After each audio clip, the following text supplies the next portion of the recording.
The photograph of Einstein standing in front of a chalkboard explaining his theory of relativity is a famous one.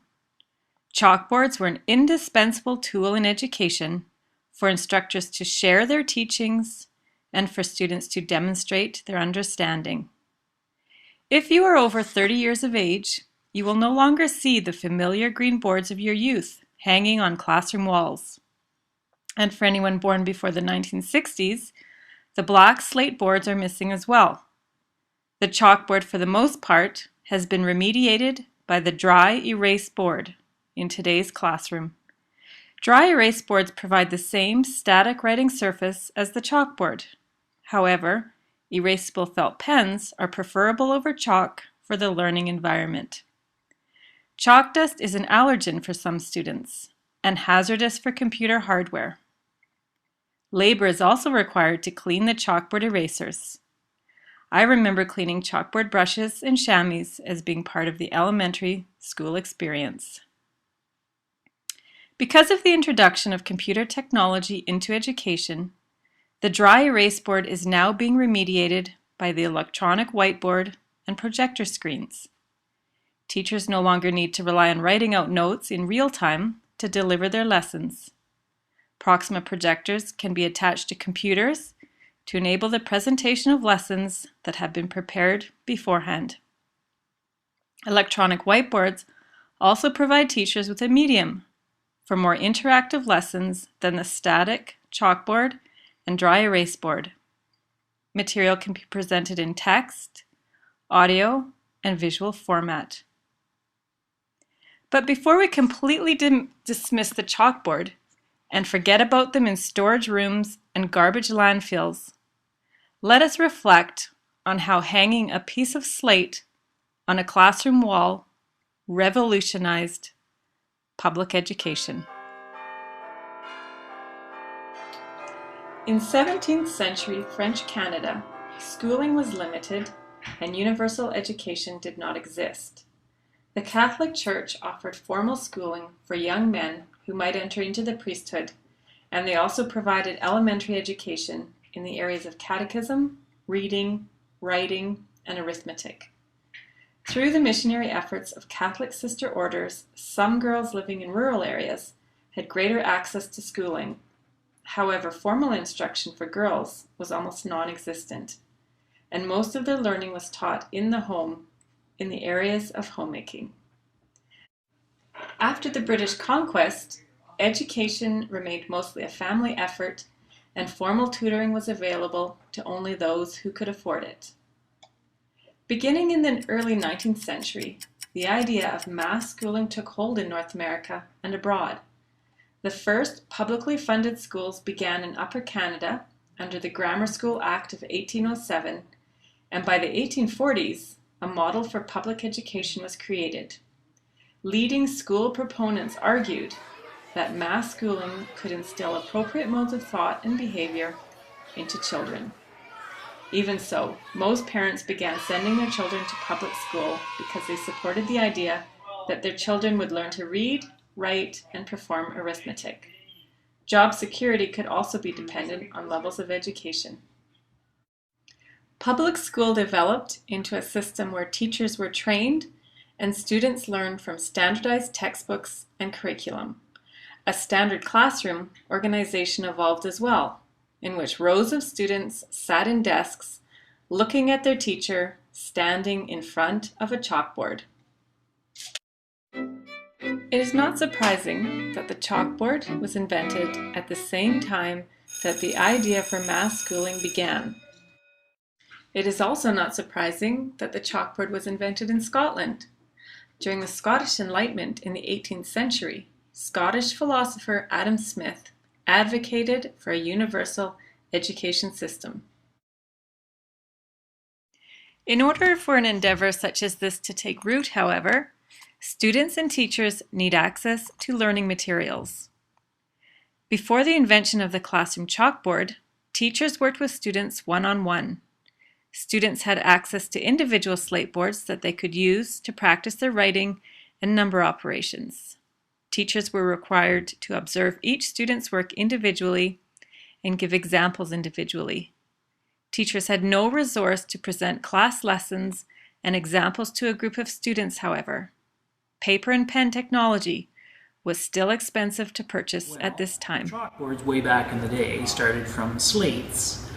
And in school, I wish I had an example of a real one, but in school they would have had a piece of slate, a naturally occurring stone like this, which splits in very thin layers.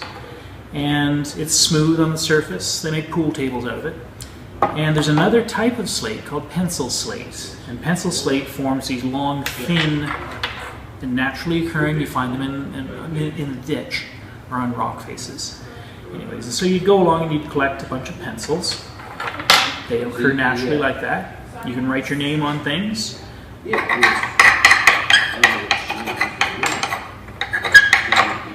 Anyways, like that.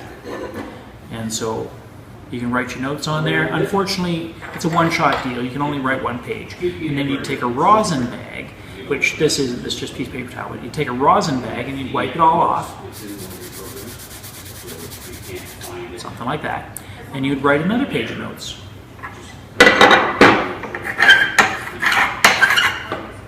Like that. And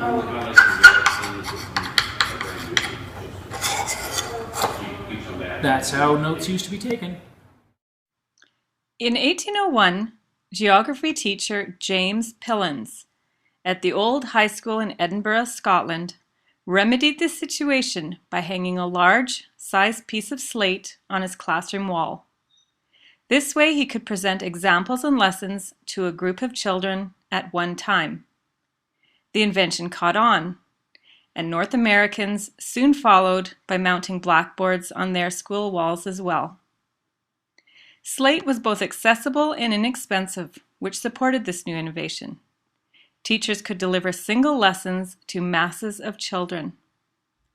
The slate board was an essential piece of technology for classrooms until the 1960s, when slate was replaced by the green board. The green chalkboard, which is a steel plate covered with a porcelain-based enamel, was an even more economical innovation to both produce and ship. The chalkboard can still be seen hanging on school walls. However, the individual slate board has long been absent from students' material supply list. Even though paper was the reason for the demise of individual slate boards, students are now shifting from using paper to technological devices in order to write out text and to practice their lessons. Devices such as computers, computer laptops, iPads, and cell phones are similar in one sense to the slate board in that they have a surface to write out text. However, electronic mediums are far more interactive than slate as they connect to the internet and can store text. My name is Troy Boyd. I teach Chemistry 12 and Chemistry 11 at North Beach Secondary.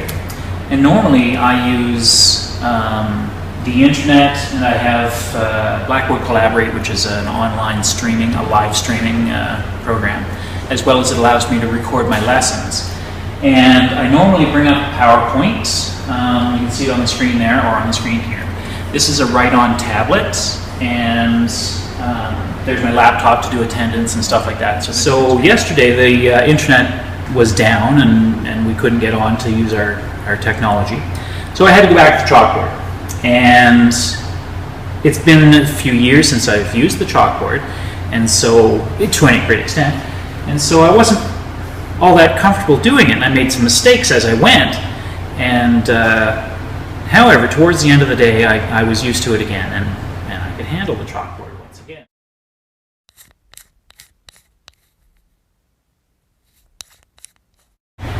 Anyways, very useful. The chalkboard is perfect. Unfortunately, when you go from a class to another class, you have to erase the previous class's stuff, make all new stuff. Whereas on the programs, technology today, you don't have to do that. You just sort of flip back and forth. So the reason to move forward in technology and to use technology today is that the chalkboard has some drawbacks in that you, in this case, only have 4 pages. Whereas on the internet, I can flip back, 100 pages and go back and forth, and all my writing is still there. I can have all the diagrams, I can have photographs on the technology today, whereas I couldn't on the chalkboard. I had to draw them. It is important to recognize not only has technology changed in the classroom, but curriculum, educational direction, and classroom organization has changed as well. Because of innovative technology, the organization of a classroom no longer needs to adhere to one in which students sit in rows of desks, staring at a central classroom chalkboard. Today's classroom accommodates many learning styles and opportunities for personalized learning. Teachers can construct far more dynamic lessons using electronic technology with the ability to integrate visual and audio clips into material. Today's classroom does not necessarily even need to exist in a brick-and-mortar environment because of the internet.